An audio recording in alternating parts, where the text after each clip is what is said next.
Sunday evening, and welcome to our March speaker series live from Fly on the Wall Productions and presented by Imagine Moving On. I'm JD Green from the Aired Out Podcast. If you haven't yet hopped onto imaginemovingon.com, make sure you do it tonight and pass along the mission by sharing the site on your social media and learn about the inception of the Imagine Moving On Foundation in the making, which is real exciting. Thanks to our YouTube and our Facebook live audience tonight. A couple of sponsors, BCK Real Estate. If you're buying or selling a home, commercial property, or even land, having a brokerage with solid local insight is an absolute must. BCK Real Estate, North Main Street in Barrie, right here in the Granite City. State Farm Insurance, also right here in Barrie. Auto, home, business, life insurance, and the list goes on. Get a free quote. Walk-ins are encouraged. 92 South Main Street, Montpelier, Mazda. Yes. Route 2 Berlin, home of the big deal and the best price, period. Info at montpeliermazda.com. And Giroux General Transport, where they're already accepting students for the next round of classes, April 28th, 279-3325, to find out everything you need to know about that April 28th class. Tuesday night, I'm actually going to be doing a ride-along with Giroux General Transport at around 5:30 or so. Very excited about that. At the end of each month, we feature a different guest speaker speaking on a variety of topics here with our Imagine Moving On speaker series. Karina Thurston is going to be coming in at some point in the next month or two. We have Rick Barnett, who's also going to be stopping by and speaking, which I'm very much looking forward to tonight. We have Kristen Williams. Welcome, Kristen. I am so glad you're here. This is your first time here, yes, and this is fantastic. Yes, it is. Thank you for being willing to do this, for coming in here and speaking. What are you going to be talking about tonight? Well, I'm going to be talking about how you're already enough and how being happy with yourself changes everything, and that it's important to actually be happy with yourself. It's not really an option. It's best practice for life. So, and I wanted to thank you for giving me the opportunity to come here and speaking to your listeners. Sure. And, I was thinking about what I would talk about, and I wanted to bring something that would be potentially very valuable to anyone who's tuning in. And that would be in the sense that, I hope that the information that I'm sharing with your listeners provides just some sense of relief, just as a result of listening to the information I'm going to share, because I'm going to be introducing perhaps ideas in such a way maybe they hadn't thought about things like this before, and it could actually create a shift within them. And it's possible to have a breakthrough just by getting a new idea coming into your awareness sometimes. So I decided to bring one of my favorite topics and something that I consider to be maybe the most important thing I've learned, and potentially the most helpful idea that a person could take a hold of and start to work with in their lives. And so I could just start by talking about when I was growing up. Like many people, I had certain experiences that were not ideal, right? Some difficult things, and I went through my own dark times throughout my childhood and young adult years particularly. And as a result of my experiences, there was kind of a rupture of my relationship to life itself, in that I developed a very pessimistic attitude towards everything. I was very sarcastic, and I became highly distrustful and angry in general. And probably some listeners know what that's like. If we have bad experiences early in childhood, it can create that kind of distrust with life and sort of like a what's the use and all that, right? And I overcame certain disturbing experiences, meaning I didn't let them absolutely destroy me, right? But the destruction that did occur was significant for many years, in that it influenced how I felt about myself, and it created a real sense of insecurity and self-doubt and a lot of confusion. So it still kind of left some injuries there, even though I was moving on from those things in my life. And I think because I was fortunate enough to be aware that my mother loved me, that was just like enough, I think, to have within me enough resilience to not turn towards really self-destructive paths in my life. And as I was like kind of growing up or maturing and kind of moving on from some of these things, I became inspired to help others because I knew other people suffer in the same ways that I had, and I wanted to help people overcome self-doubt. And but this, over time, my moving on has moved on to a much deeper place of healing. But in the early stages, as I was getting over things in my life and getting married, having kids and whatnot, I was basically functioning in what I would say a moderately healthy, more positive way.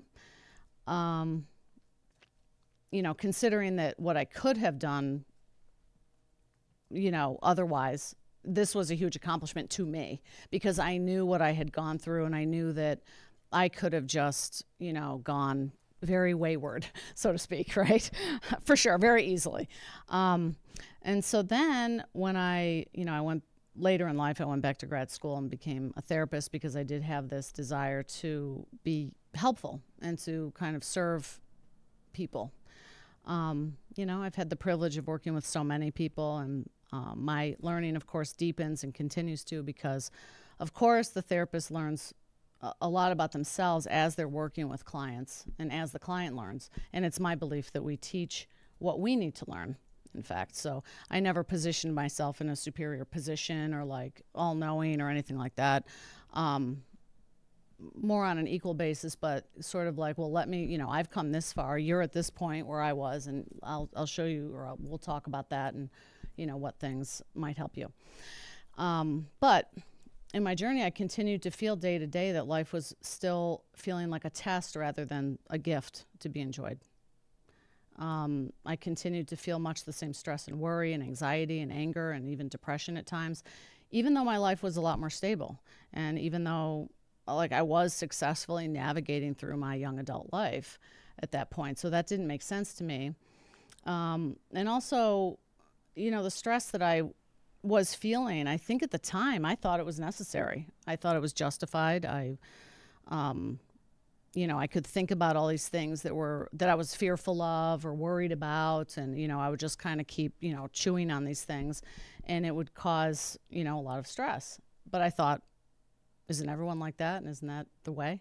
But what ended up happening was I started to get some health problems. So I started to have more pain, chronic pain, and that worsened over the next few years, especially like after grad school when I was studying to be a therapist.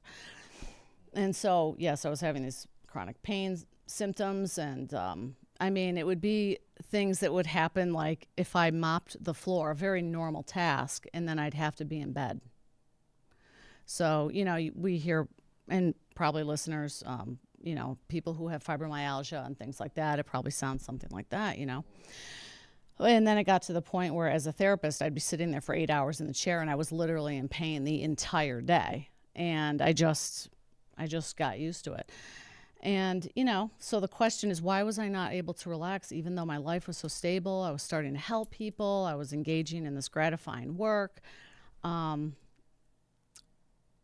I want to ask the listeners to ask themselves, can you remember a time that you felt truly and thoroughly relaxed? Many of us maybe haven't really relaxed since we were young children, like in a real sense of relaxed, where we feel safe, where we feel just we're enjoying life and things like that. And, and for many people, actually, childhood wasn't even a time in which they could relax, and they didn't have that freedom to just be happy and just enjoy life and be relaxed. But I would like to say that it is possible to find that ability, even if you're one of those. So, take heart, even if you feel like I can't relax. I've never relaxed and I can't, and life is too hard and all of these things. I can tell you that it is possible. And I've worked with so many different kinds of people, like very high functioning, wealthy, people to the extreme opposite and everything in between. And despite what looks like differences, what I started to notice is that emotionally, the problems are all exactly the same. I mean, you could have some highly educated person, PhD holding people compared to other people who maybe didn't even finish high school. You know what? They make the same statements. They make exactly the same expressions. It's the same sentences. So the problems are very much the same on the human level. And I began to learn over time that all these apparent problems that we could talk about and we focus on and dwell on, they really do all get traced back to a single source within us. And that's what I'm going to talk about today. And like I said, this is the most important thing I've learned as a therapist and as a human, is that how you feel about yourself is really the most important thing to your life and to the quality of your life. And that it is reality that your value as a human being isn't derived from opinion or achievement. It's woven into the fabric of existence itself. So in my formulation, there's one problem ultimately, and there's one solution that gives us one priority really in life. And the problem is that there did come to be a distortion in how you valued yourself, how you determine whether you're good enough. And the solution is that you really do have to find a way to be and feel very happy with yourself. And this holds the most potential for transformation and improvement in every area of your life. So again, your value is not something you earn or prove or get by doing things. Your value is something that's inherent to you. And it's something that, you could intellectually agree with me and say, well, yeah, duh, like this is so obvious. But actually, do you recognize it in yourself, your inherent value that is so unspeakable, so not measurable? Can you recognize it and then have an experience of it? And that's at the level that I'm speaking of. So let's look at how our problems all stem from this one distortion. We've got life and it's full of tasks and problems and situations and things, and it's just one thing after another, and that's how life is, and that's fine. And in and of itself, we could point to some of those things. I didn't like that, or I like this better, and that sort of thing. But really our suffering is coming from how we're thinking about all these things and how we're feeling and how we're experiencing all the various tasks and demands and problems and situations that we don't like. And it's that focusing on past events, right? Things we can't forget about, or things that we won't forget about, things we can't forgive, focusing on the future, worrying, just absolutely terror-stricken about the things that could go wrong. And I know I really had a lot of problems with fear for many years, especially after I had my first child. I mean, I was really in a state of terror every day. So we might feel guilt or shame about things from the past. We might be too focused on what other people think about us, anger, resentment, all these things, right? You might be walking around with basically your own personal bully in your own mind, who's constantly saying the nastiest things to you, things you would never say to anyone else, but you're just allowing this loop of this horrible, you're so stupid, you're so da-da-da-da, if people knew who you really were, things like that, right? And I think, just worst case scenarios, especially it centered around my daughter. I was just afraid, can I protect her? Can I keep her safe? And things like that. Yeah. So, and so this is where the suffering comes from. And this becomes a bigger problem over time because the body and the mind are not just, the body-mind connection. We've heard of that, but the body and the mind are one integrated organism. It's one thing. It's functioning as a whole. And so it's not like, it's two parts connected and they vaguely influence each other. No, it's not like that. It's one whole thing. And we'll do a little exercise right now for the listeners who maybe don't realize just how integrated and absolutely one the body and the mind are. Think about something right now that is very upsetting to you, something that frustrates you, angers you, something you just can't figure out how to get over it. You're just so angry about it or upset about it or frustrated by it. Perhaps there was something wrong done to yourself or to a loved one. Think about that. Really focus on that. And do you feel this in your body, this anger, perhaps rage, desire for revenge, this impulse, this energy, right? Well, there we have it. It was instantaneous. The moment you have the thought, the body is going to now give you the chemistry that's associated with the thought. And that's how connected these things are. And that's why this is such a problem to let this way of thinking kind of just go unchecked in our lives. But let's turn it around so we can all calm down again. Think about a person you really love and who you really appreciate in your life. Someone who just, you see them and your heart's full of love and you just feel so good and you're so grateful. You're so just, you're blessed that this person or this animal is in your life. Maybe you have a pet, a precious pet, and you just feel so blessed.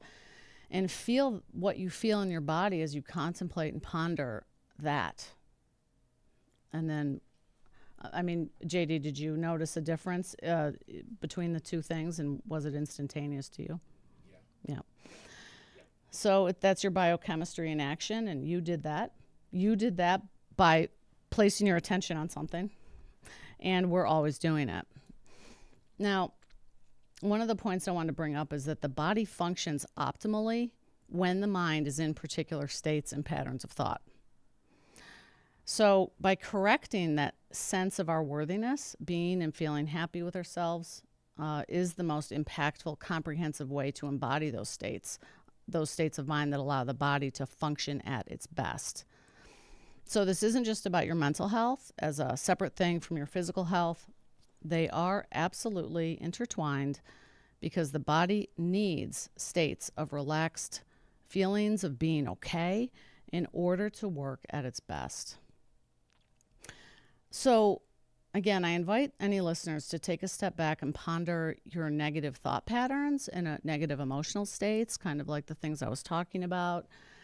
How much time out of each day, if we just looked at when you're awake, for instance, how much of that day is consumed, is your mind busy with thinking about, or maybe even just feeling badly or negatively? So if you made a pie chart, how much of that pie would be taken up with you being kind of obsessively either focused on something, or perhaps the way you're feeling about yourself is negative? And then I want to just do a different little exercise. Okay, so imagine all the negative thoughts that, probably everyone has the experience of. They know they're saying the same things to themselves every single day. Whether it's a self-criticism or perhaps they're criticizing other people, but they're negative and it feels bad. Imagine each thought and each feeling state is like a point, and all the points are connected, say like this netting here. So every intersection of this net is just, everything's connected on this net. And let's say this netting here represents the millions and millions of thoughts you're thinking, or maybe thousands of thoughts you're thinking every day, all day. These are things you've carried with you your whole life. And they're all connected to each other, actually, because it's all from one system, which we'll get into in a second. But imagine if someone could take a hold of this netting from within you, from the source of it, and they just start pulling it out of your conscious awareness. They start pulling it out of you. They're pulling it out and pulling it out, And the net is leaving your body, it's leaving your mind. So all the feelings, these negative feeling states are going away. Everything's going away. Everything's going away. And then it's gone and it just gets tossed away. Now feel what that would feel like. Imagine how spacious would you feel? How free? How relieved would you feel if it was possible to remove, well, even if not the whole network, if you could remove a portion of that, right? So feeling what it feels like to be free of that burden. And so now realize the relief can be experienced without solving the problems of life. See, we just removed that whole network, but we didn't solve any of the supposed problems. We didn't change the past. We didn't make the person stop behaving that way. We just took it out of your awareness. And you could feel, if maybe you could feel it a little bit just by removing that whole belief system. So let's look at a really simplified picture of how this system of thought develops. And the whole thing is really based on a really bad idea, and it self-perpetuates with bad math, basically. And so I was going to use a whiteboard. I don't know. I'm a little constrained here. Maybe I should move. Hey, Paul, can you take that pillow out, actually? Maybe that'll give me some more room to. Okay.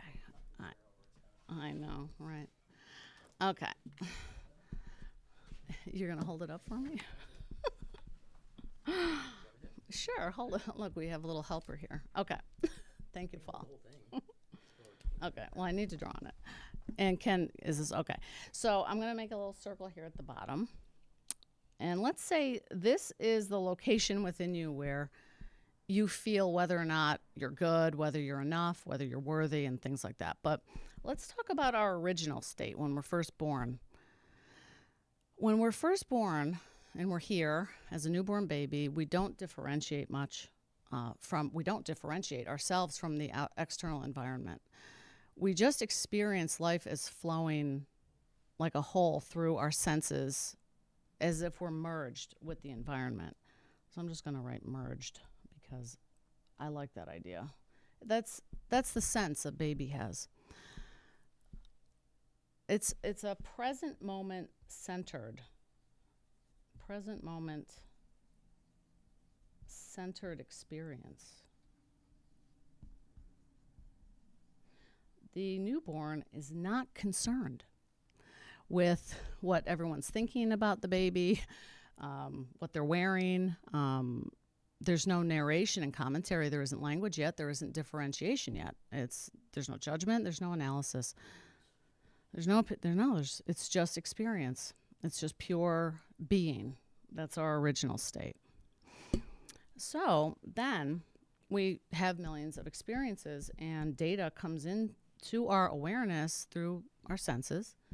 And so I'm just going to draw like we're just as if we were piling up experiences onto this one, but like it's millions and millions and millions of data points coming in, right? And there's all this learning going on. And we could say, again, this is highly simplified just to show you how this happens. We could say one of these experiences was a painful, bad thing.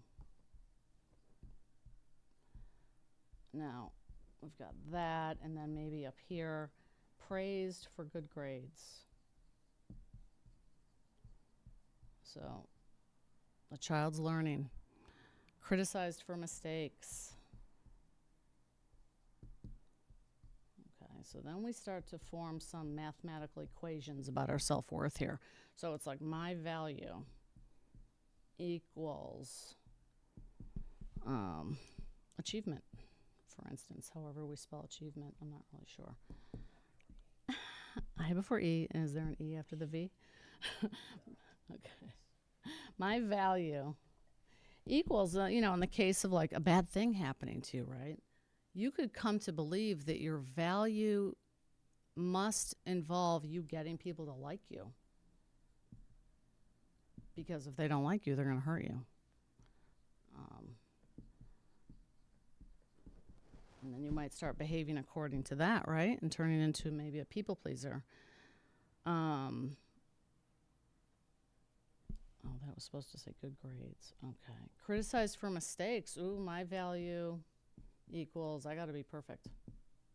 Perfection. Okay. So obviously, this way of thinking is very childlike if we think about it. It was formed by a child. All these things, all this mathematics here, this whole system of thought. And what happens is this gets pretty locked in, and it's constant evaluating. It's running nonstop. It affects everything. It keeps us locked into very specific ways of thinking. And this is what's interpreting all of our experiences now. It's determining how we make decisions. Our decisions are now based on the interpretations of the system. So this is now really influencing what direction we go. And it operates like a filter. You can only see what this system already believes. So your ability to see other options, other solutions, it's just not there. It's really severely limited. And this is going to determine, are you an anxious person? Are you a depressed person? Like, all these things. Do you speak the truth when you need to? Do you stay in unhealthy relationships? And it's going to affect your health because over time, all these feelings that we talked about before, this is day in, day out, year after year, and it takes a toll on the body. And science knows this now. There's no doubt about it. But this is all bad math, and it's based on one false premise, which is that your worthiness could have been called into question. And so now there is a question raised here. So it's like we could put a question mark. It's like, am I good? Am I enough? I'm not sure because I've got this math. I got to satisfy all this stuff first. So when I satisfy all the things, then I'll know. Then I'll know I'm okay, right? And once this is all up and running, what happens is a nice courthouse gets constructed in our mind. And we've got defense on one side, we got the prosecution on the other, and we've got a nonstop trial. You're on trial for your worthiness, basically your life, in your mind all the time, because now this is just running nonstop. So are you going to be found guilty and worthless, or are you going to be found innocent and worthy? It's very black and white. It's the reasoning of a child, right? So there's the prosecution. It's the bully in your mind. It's relentless. It's pointing out all the mistakes, every potential mistake. It's minimizing any achievements you make. It's looking for and finding evidence that you're bad or not enough. And it's always gonna find it, or it's gonna make things up and accuse you falsely of things too. So this is where we have the looping remarks. You're so stupid. You're so this or that. And then all the guilt and shame that go with that. And then the defense, it's trying, sort of. It's saying, you're not fair. That's not fair. That's not true. Look at all these achievements. Look, I did this. I did that. I'm a people pleaser. I take care of all these people, and whatever it does. Now, if this side of you is really harsh, the defense can get pathological too, because it could get really competitive. It could be like, you're the best in here. Everyone else around here is stupid. Can you believe these idiots? Things like that. And it could even take a bad thing and turn it into a good thing. It could say, well, no one suffered as much as you. You're the best victim there is. And no one understands. And it'll say that all day, right? So, but here's the crucial point is, no matter how perfectly you run this and try all day long, every day, year after year, get every degree, make lots of money, whatever you do, and you're trying to work according to your own math here, but the trial never ends. So you satisfy one condition, prosecution's back, another accusation. Yeah, you did that, but what about that over there? They like you. Well, they don't like you. And anyway, if they knew you, they wouldn't like you either. And so there's always that fear of the truth being discovered, the imposter syndrome stuff that we know about. Okay, so nothing's going to be enough. The system was designed to never stop questioning your value. It's like malware. It's like a virus got into your operating system, and it took over, and really the whole thing has to go. So I think, thank you for your service. I might need you again. Thank you. So when we constantly question our value. We're always on trial in our own minds, and our bodies respond as if we're facing a danger. That's the thing. The research shows that our brains can't distinguish between physical threats or psychological threats to our worth. So the same stress hormones that flood our system while we're being judged by ourselves or others, it's the same as when we're in physical danger. And we were not designed to sustain that. And that's why people get sick, and that explains why I was getting sick, actually, in my story about my own experience. So there's only one way to end this, and we have to bring some sanity in. Yeah, sanity. Yeah. Well, actually, I'm just gonna. I think I got it. Thanks. We need some reason here. Okay, so we're gonna bring in the judge. Okay, and the judge is actually you. Okay, it's the you that's listening to me. It's the voice of reason. We need it. We need you to stand up for you. We need you to survey all this. You have been listening to this, and you see where this came from. I think everyone would agree that this isn't logical to live like this. It doesn't make any sense physically. It doesn't make any sense anyway. It's just not logical. And the judge is the only one who can really be empowered to be able to stop this. No one else can do it for any of us. So some part of us, some higher aspect of ourselves has to stand up, and it's got to step back. It's got to go, wait a second. The defense and the prosecution are on the same team. This isn't my buddy over here, the defense. They're all debating as if my worthiness could be called into question. That's ridiculous. Of course it can't be called into question. So anyone who's been listening, we just talked about, we're thinking about how you think. So you stepped back in your mind. We've got that inner observer. And that's what we need to heal from all this. You know, and you can say, look, okay, I was born, I had experiences, I formed beliefs, and a lot of my beliefs weren't really well formed, and it created this whole system of survival for myself. But that's about it. But it's all based on a false premise. So the whole case has to be thrown out of court. You know, case dismissed, trial's over, everyone leave the room, and let's burn down the courthouse in the mind. Okay, throw it out. Everyone's free to go. This operating system has no jurisdiction over your inherent value. The entire thing is arbitrary. It's basically based on coincidence, in a sense, because it's just your experiences that you happen to have because you turned left one day, or you were born to that mother and your father got killed or something. You know, there's all kinds of things. Just things happened, and then that determined your operating system, basically. So the mere raising of the question of your value, it's created so much needless suffering in your life. It's blocked so much happiness you could have felt year after year, natural enjoyment of life. Your wholeness cannot be calculated. It can't be measured. It can't be questioned. And imagine the profound relief you would feel when you realize that you're already in reality free of this. See, in reality, I'm talking about reality. And this is all delusion, what we just showed you, okay? It's a matter of you being able to see it. And like I said, recognizing it and experiencing the magnitude of that. Your value is self-evident. And we know this by how we universally respond to newborns. When we see a newborn baby, we don't need proof of their value. We recognize it immediately. There's no language there. There's no thinking about it, doing any math.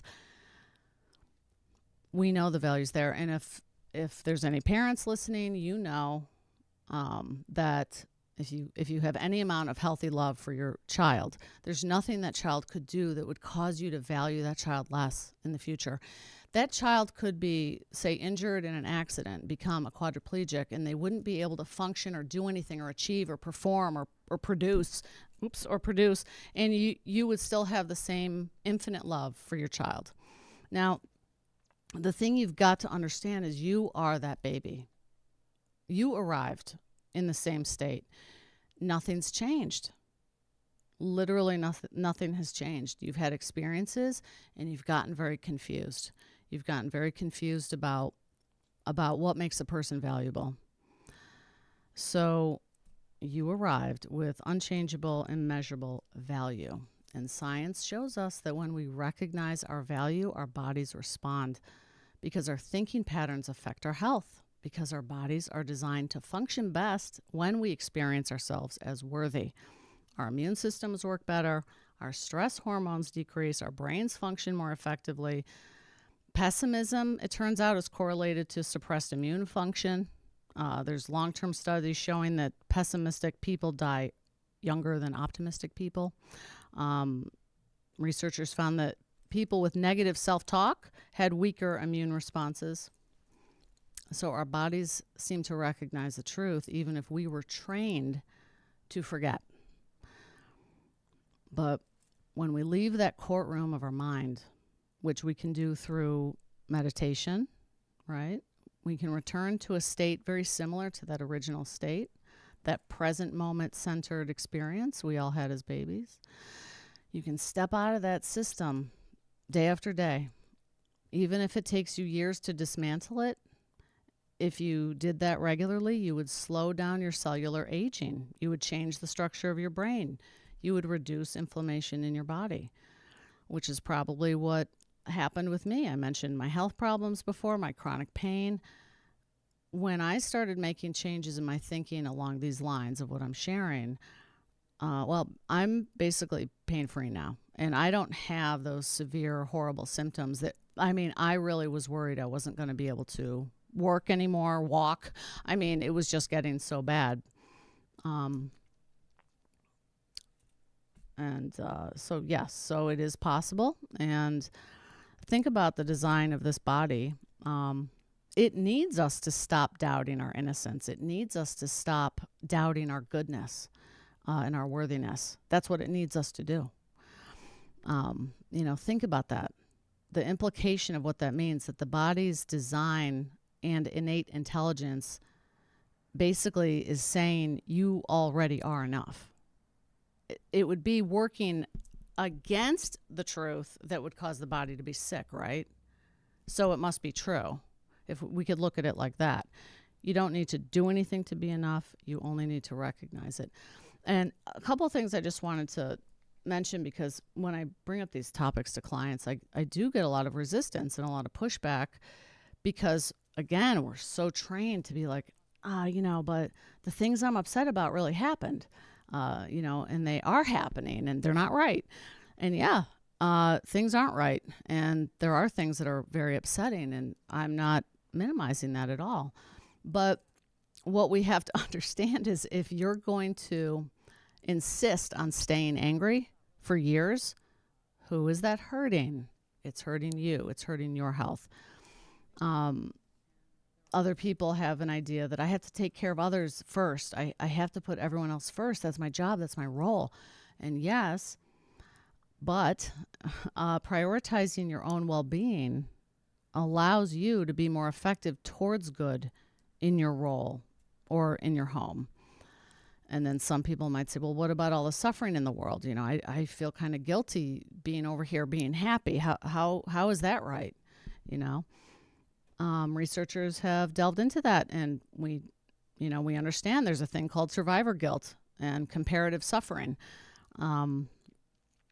Researchers like Brene Brown, she learned that comparing suffering doesn't create more compassion. It actually diminishes our capacity for empathy. Yeah, we get burned out on it. So it's not doing anyone any good for us to be focused on the horrible things day in, day out. And her research suggests that to experience worthiness and well-being increases our capacity to be present for others when they're in need. Caregivers often get lost in their giving, but it's been shown that those who practice self-compassion and maintain their own well-being provide better care than those who sacrifice their own needs entirely. And that's kind of like that put your oxygen mask on yourself first before you tend to the needs of the child. It's a principle, and it's just true in life. So establishing and growing your sense of love for yourself and your self-worth is not an indulgence, and it's not selfish. Those would be the calculations of a young child. See, that's a very black and white thinking there. So it actually would be responsible stewardship of your capacity to care for others, to prioritize yourself. And so I just want to say a few more points here. You truly are free to walk out of this way of thinking, because it's not true. You are valuable, and it isn't based on anything real to question or to feel not good about yourself. Your value has never diminished. Anything that ever happened to you or didn't happen for you, that didn't change your value. Just like if you knew of a young child who you loved dearly, if something bad happened to them, would you blame the child? Would you love them less? Would they be less worthy if something bad happened to them? Of course not. And it's the same for you. A lot of times if we've been abused or, all kinds of horrible things happen to people in life, the person, it's like their sense of value gets shattered. But it's something you have to realize. It was more about people do horrible things because they're making mistakes. Why? Because they don't love themselves. You see, if everyone loved themselves, if everyone was happy with themselves, how much wrongdoing would stop? There'd be no need. So imagine being free of self-doubt for the rest of your life. What would that feel like? How would your relationships change? How would you treat yourself if you could be free from self-doubt or self-hatred? How would that change your day-to-day experience in your life? How would you experience life if you were just kind of like when you were a kid, but safe and free? And you could really let yourself feel good about yourself each day. How much more would you be able to forgive yourself and others? You can forgive everything. You can let it all go. The only place it exists is in your mind at this point. So, what would being and feeling happy with yourself make possible for you in your life?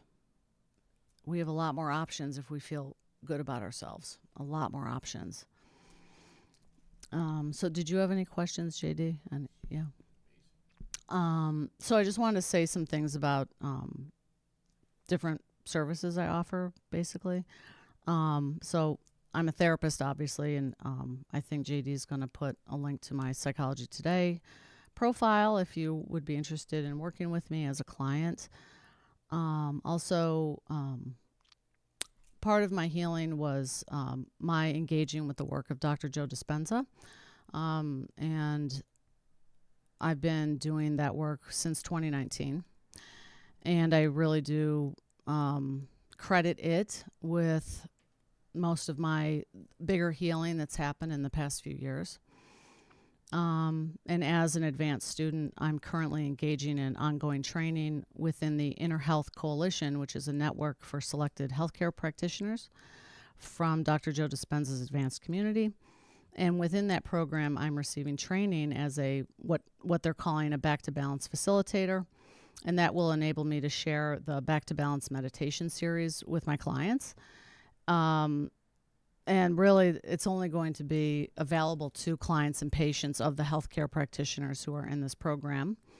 So that's something that is going to be a part of what I will be able to offer. If people are interested in, Dr. Joe's work and they don't know how to get started, that's something we could get going for you.